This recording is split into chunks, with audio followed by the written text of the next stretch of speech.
Біз ең етті көп жейтін халықпыз, бірақ та қан аздықтан тағы да алдыңғы қатарлы елдердің біріндеміз. Яғни не себепті біздің қазақ елдерінде қан аздық өте жоғары, және де ол қан аздықты қайдан біле аламыз? Тек қана гемоглобин тапсырып қан аздығы бар екендігін анықтай аламыз ба? Осы жайлы әңгімені өрбітетін боламыз. Сәлем достар, мен Жанар Сапарғалиқызы. Сіздермен бүгін қан аздық жайында тақырыпты қозғағым келіп тұр. Жалпы қан аздық дегеніміз бұл тек қана анализда гемоглобинді тапсырып, анемияңызды білу ғана емес, көбінесе бізде әрбір екінші бізге келген адамдардың жасырын қан аздығын байқаймыз.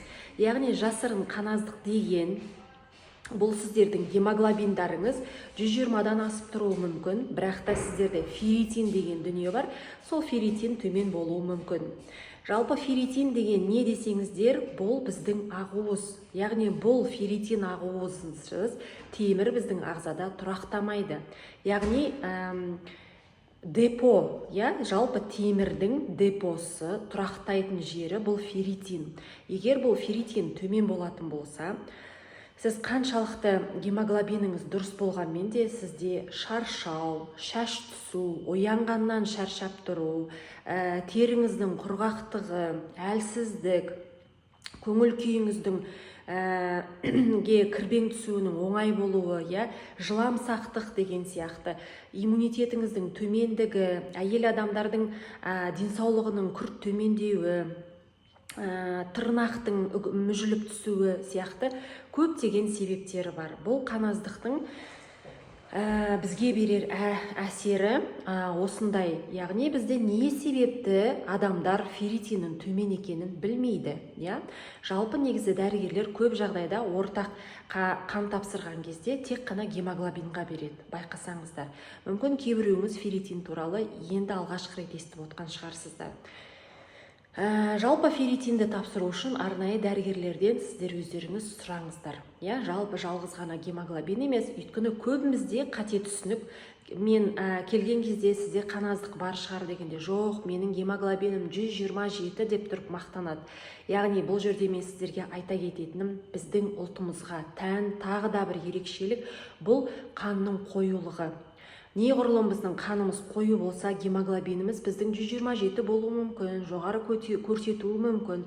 Бұл қан қоюдан да болуы мүмкін. Сол себептен жалпы қазақ тілімен айтқан кезде неғұрлым гемоглобиніңіз дұрыс болды деп жылы жауап қоймаңыз, әрі қаратай қазбалап ферритин деген дүниеге тапсырыңыз.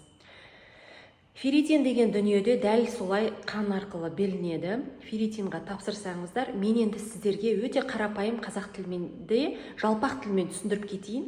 Ферритин дегендеріңіздің сіздердің көлемі, сіздің өзіңіздің салмағыңызбен кем дегенде тең болу керек.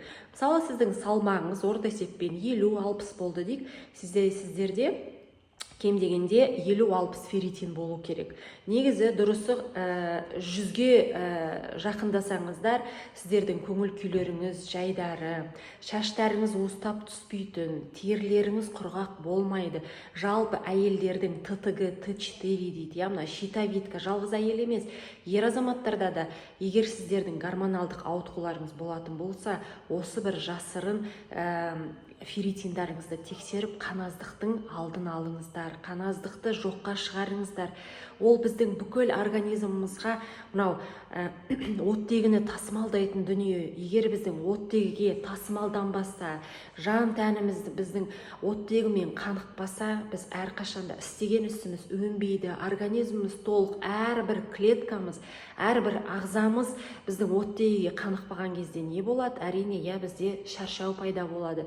Көптеген аурулар пайда болады. Тіпті әйел адамның ұлысыздың ұяттығы жоқ, етеккірінің дұрыс келмеуі. Қазір мынау жас бой жеткендер, кішкентай қыздарымыздың да денсаулықтарының сыр беріп жатқанның өзі бұл ферритиннің жетіспеуі. Сол себептен бұны әрбір дәрігер айта бермейді сіздерге. Мен сіздерге нутрициолог ретінде айтып отырмын. Өз басымнан өткізген дүние. Бұған мен неге сіздердің алдарыңызға шығып айтып отырмын? Ұзақ уақытмен бір өнімді іштім. Мен өзім Сибирское здоровье компаниясынан жаңағы өнімді ішу арқылы өзімнің ферритинімді көтердім. Ойлаңыздар, менің ферритинім 9 ғана болған екен. Мысалы менің салмағым, мен мысалы өзім 57 килограммын, иә. Дейік, сол 57 килограммның хотя бы ферритинім 57 болу керек. Сіздерге түсінікті болу үшін мысал ретінде айтып отырмын. Сол кезде ғана мен ферритинімді, гемоглобинімді толыққанды көтерген кезде мен өзімнің денсаулығымнан күрт жақсы өзгерістерді байқадым. Дәл солай әркім өзінің жеңіл сезінуіне, өмір сүруінің жаңа деңгейге шығуы, өзінің жақсы сезінуі бұл біздің оттегімен қамтамасыз ететін гемоглобин мен оның ішінде ферритиніміздің дұрыстығына тікелей байланысты, достар.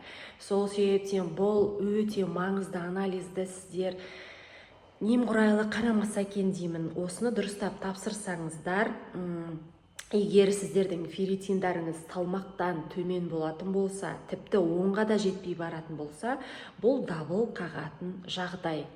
Яғни бұны көтеру арқылы сіздер өмірдің прям жаңа деңгейіне көшесіздер. Оған мен өзім сіздерге 100% кепілдік бере аламын. Жаңағындай, егер қандай бұл өнімдерді, жаңағы қаназдықты, хронический қаназдықты қалай шешемін деген сұрақтар туындайтын болса, полностью чекап, қандай анализ тапсыру керек, қанша дозировкада ішу керек деген дүниелердің барлығын мен сіздерге жазып, реттеп берейін. Ол дефицитті қалпына келтіруге, барлық сіздерге көмегімді беруге дайынмын.